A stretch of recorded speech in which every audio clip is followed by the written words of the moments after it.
Welcome to Lickin' on Lending, the podcast that dives deep into the heart of the mortgage industry. Your host, David Lickin, bringing you the latest insights, trends, and updates from the world of mortgages. Whether you're a seasoned industry veteran or just getting started, this show is your go-to source for all things mortgage. Let's get started. This is Lickin' on Lending. Now your host, David Lickin. Listeners, we're doing another AI update. Excited to have a new friend of mine with me, Kevin Popovich. Am I saying that right? You always get it right. Yeah, I'm working on that. For an old Norwegian, I've got it down. But anyways, better known as the ID guy. This guy has got more ideas than you can imagine. I love the story that you even have a vanity license plate. You're located in San Diego. You have a vanity license plate called the Idea Guy.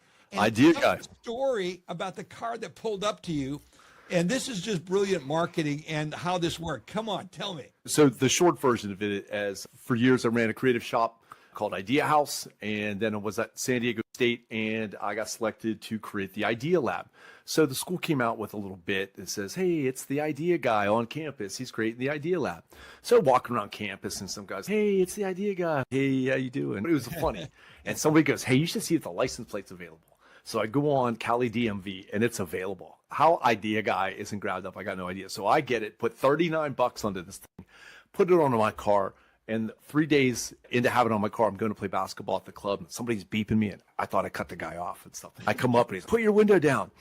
I'm like, what's up? And he goes, are you the Idea Guy? I'm like, yes, I am. Yes, He's like, I tell you my idea. And this guy starts pitching me at the red light. So it was that and a bunch of other cute little funny, endearing stories that said there's something to this brand because it helps people feel comfortable about sharing their ideas and ultimately their real problems that they're trying to solve with ideas with me. And that's the business I'm in as an expert in organizational innovation. Yeah, you do so. You're brilliant. Yeah, you're a brilliant marketer. You're so much fun to hang with. If you want to have fun at a conference, hang with KP at a conference. It is an epic event. But you're a great wingman, David. I want everybody to know what a great wingman you are. Yes. It was fun. It was just delightful. We were in Las Vegas, so you can imagine from there. But we won't go that because what I want to talk about is what you were talking to me about yesterday about AI and marketing. You are teaching, you're a professor at San Diego State University, am I right? SDU? Yeah, I was at SDSU, and then I was at UCSD, and I teach at a number of universities now. Okay, good. So anyway, so you're an educator, but you know what the heck you're doing. Talk about what AI is doing in the world of marketing and how people can better utilize this. Let's talk about a relevant example, Dave, about AI and mortgage, as you referenced about LoanWorks. I've been working with Troy Kennedy at LoanWorks since the very inception.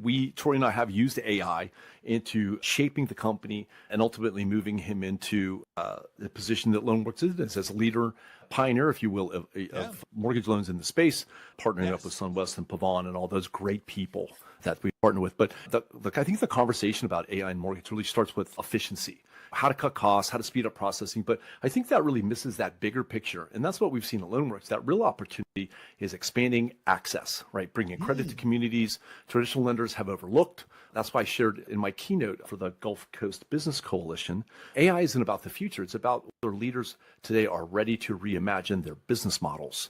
It's a very different way to look at it. That's what I dive into in my forthcoming book, Amplified, how generative AI helps users identify the right problems and then create the right solutions. And that's what we're seeing, I think, today is, and there's that running joke about people are saying like, AI is going to take my job. And then there's the running punchline that goes, AI isn't going to take your job. Somebody who knows how to use AI is going to take your job and your customers and your market share, et cetera, et cetera. Yeah, and it's so true. So you tell me, how are you, like, I'm so glad you brought up Troy Kennedy and Pavon and Angel AI, because that is at the core of what Troy is doing. It's very innovative, and you're helping, and you're the CMO there. You're the professor, CMO of that company. You're doing all these things. But what is the most important thing you would say in this AI update that we impart to our listeners, KP? I think that some people, David, don't even really understand what the darn thing is. I've got people are telling me they're going in, they're using it like Google. It's not Google. You don't go type it in and tell me the thing, and it'll do it, but that's not really what it is. I think what people don't understand is that thing that's holding them back. How do I integrate AI into my HI, right? How do I work artificial intelligence into the workflow of my human intelligence? This stuff AI, Gen AI, or they'll call it narrow or weak AI, it's really good at one thing. It's awesome at one thing, but doesn't usually do two things. And the longer that the request gets, its performance tends to drop off. Where I think people have to learn is, how do I work this tool into what I already do? And I'll give you a couple quick examples. We all remember when desktop publishing came out in the early 80s, right? What was the first computer you got, David? I go back all the way back to the Commodore. So I'm one of those. I had a Heathkit computer, was the very first micro, but it was an IBM PC. That's where we started. And I had a Mac SE30. Mac people know that, one of those little boxes. Oh, yes, yes. I remember my brother. I finally converted to Macs later in life, but it was. And the reason I got that box is because my dad bought it. He had an IBM Selectric. Remember that little ball that you spun around like the fancy typewriter? I have one. That was those things. It got to be worth a nickel or something. Museum piece. Yeah. So my dad bought this. My dad was notorious. He loved buying new gadgets. He bought this Mac SE30. He couldn't figure out how the damn thing worked. So he gave it to me. And that was a challenge that a lot of people have. At that point, David, people either learned how to work a personal computer or they didn't. And there was a divide. So moving forward, one of those requirements that we had as a business professional is that you had to know how to work a professional computer. And all the new learning and stuff that came with, like when it didn't work, you get a floppy drive out, or with those discs when it got jammed in there, and all the other things, we had to learn that. Now, you either learned it or you didn't. And if you didn't, you became antiquated. Fast forward to the internet, right? People getting on the World Wide Web, you either learned how to use it or you didn't. This is that same type of divide. I think people need to learn how to work Gen AI into their workflow. And what I'm finding, it tends to be a vacillation back and forth between the tool and the human. Human goes first, figures out what they want to do, leverages the tool, works with that at that phase, moves on to the next phase. You know? And I think that's where people have to decide, am I in on this phase, or am I or I'm cashing out? Now, the one thing I'll note is I see a lot of senior people thinking they're going to cash out.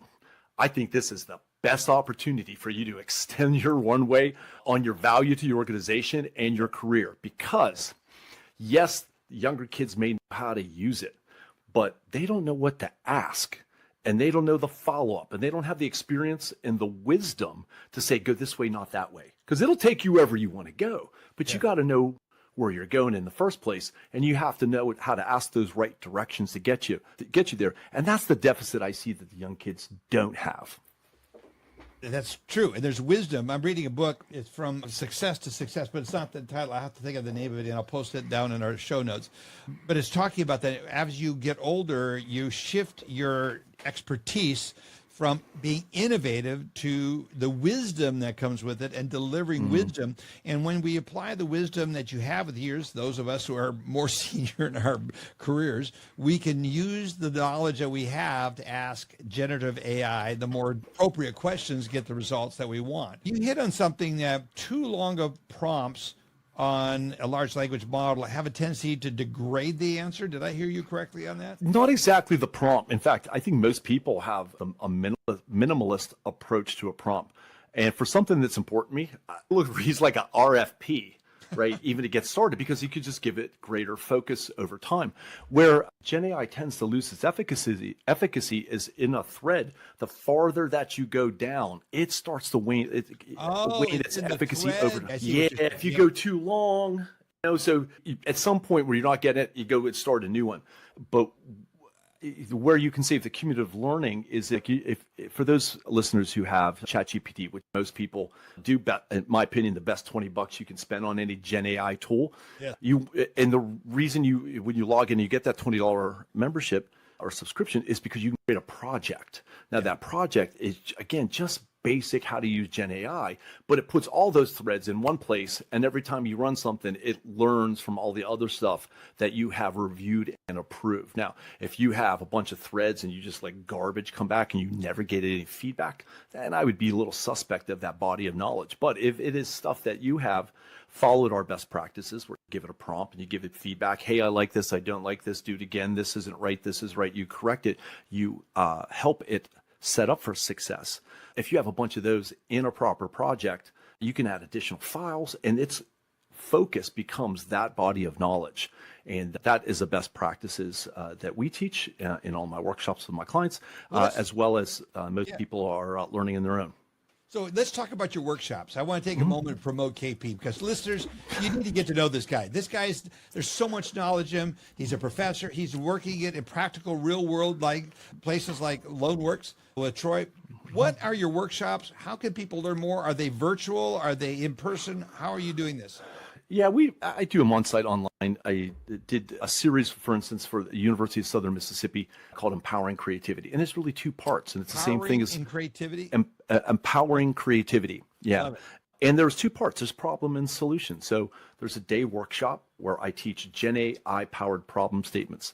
I can work with a team to identify the problems they have, right? Every company has a problem, and every one of them could be impacted with a good idea, but you have to make sure you're solving the right problem.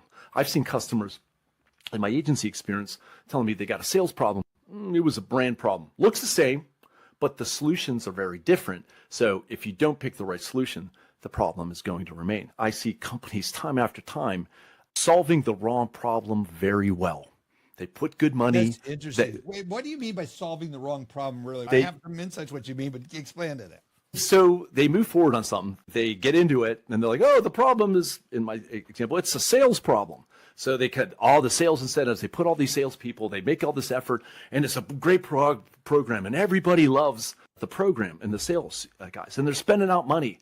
But the problem isn't a sales problem, it's a brand problem. So everything that they throw at this sales problem is not going to change. Nobody wants to buy their stuff because they're not vibing their brand.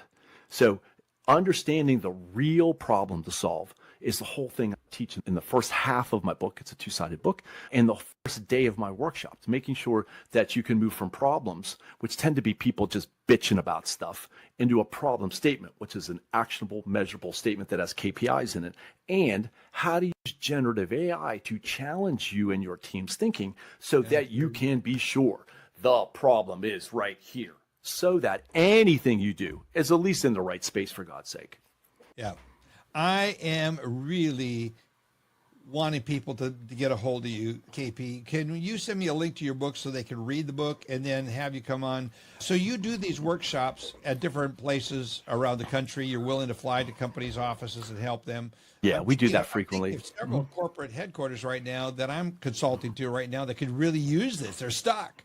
And Yeah, the second part of that too, when we are on site, is then teaching them how do you come up with a solution. Now I know what the right problem is, and most companies find they have more than one problem. So you got to pick ones, or the ones you're going to start with, because you can't solve them all the time. People don't have budget, bandwidth, focus, etc. We're teaching how to use design thinking and generative AI. Design thinking is a critical thinking process. It's very well established, but now we're leveraging Gen AI, ChatGPT, DALL-E, Sora does videos, all really cool stuff. And the progress that we're able to make in a day, David, is amazing. We can have an outline of a strategic plan at the end of day one, and we can have potential solutions to those problems in that plan at the end of day one, depending as long as you have enough people to put on those teams. But the thing that's most exciting me is this amplification of human intelligence. And that's the stuff I'm excited about. And that's the stuff that's really the focus, right? I keep getting back. There's that fear that AI is going to replace jobs. No, AI is going to change it, right? And if you learn how to do this, it amplifies your human intelligence. You're better, faster, cheaper. Remember that the Bionic Man when we were kids? Yep. Can rebuild him for it's not $20 million. It's $20 a month. You can have the damn technology that gets you to. It shows you how Gen AI can be applied both to identifying the right problems and creating the right solutions. Professor KP, the idea guy, this has been delightful having you here. Just a quick note about that, Dave. I just started my doctoral program in organizational innovation. Dr. KP will be the appropriate thing, although it's been suggested a Dr. Idea Guy, but it doesn't have the same ring as it. As the idea guy. I like that. That works. Yeah. So, thank friend, you. It's so good to have you. It's so good to see you again. I appreciate you taking a few minutes of coming on here, friend. Thanks, friend. Good to see you as well. We'll reconvene soon in Vegas. Yes, we will.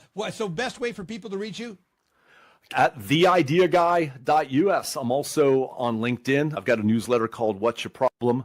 And I love having conversations about people's problems. I'm probably the friendliest business therapist you're ever going to have. Reach out. Remember, if you don't do something different, how are you going to change your circumstance? You got to show up for something good to happen. So show up. Good. So good. KP, good to have you, friend. Thanks, pal. Folks, this AI update was brought to you by Angel AI. Be sure to check out angelai.com or actually start using the product for free by going to askangel.ai. Good to have you with us. Hope you like the podcast. Give us your feedback. If you like it, share it. Like it, share it. Appreciate you. Thank you. You've been listening to Lykken on Lending.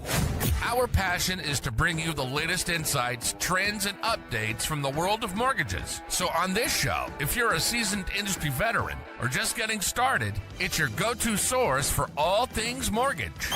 We hope you've enjoyed the show. We'll be back soon. Take care, and we'll see you next time on Lykken on Lending.